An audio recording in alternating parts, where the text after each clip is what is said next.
Ang kaulapang ito ay ang mismong mata ng Hurricane Melissa sa Caribbean. Lumipad dito ang squadron ng US Air Force Reserve na tinaguriang Hurricane Hunters para kumalap ng datos na ipapadala sa National Hurricane Center ng Amerika. Category 5 ang bagyo at itinuturing na strongest storm on the planet ngayong taon.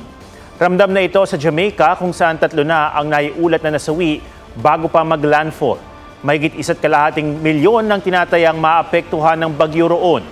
Nagbabadya rin ito sa iba pang bahagi ng Caribbean gaya sa Cuba at Bahamas. Pinag-iingat ng ating embahada sa Washington, D.C. ang mga Pilipino sa Jamaica at Caribbean.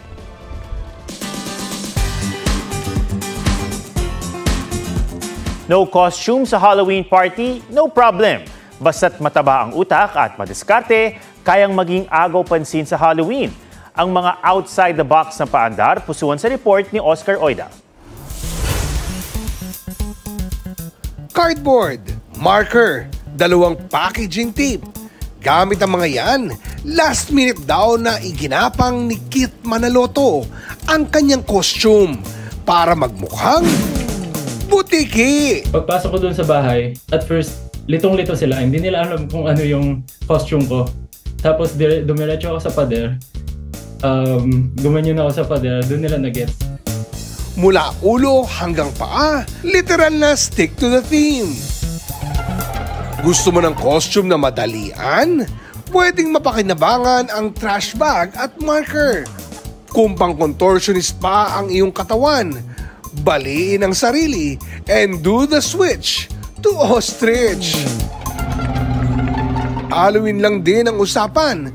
Talagang angat si Sadako sa takutan. Choose your fighter.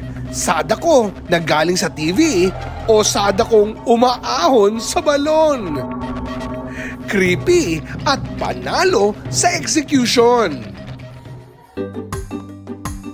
Heto at humahabol sa school break ang mga first-year communication student ng UST.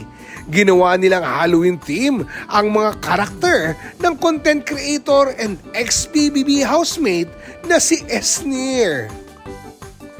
Iba-iba man ng trip, they all deserve an A. A for effort sa creativity. Oscar Oida, nagbabalita para sa GMA Integrated News.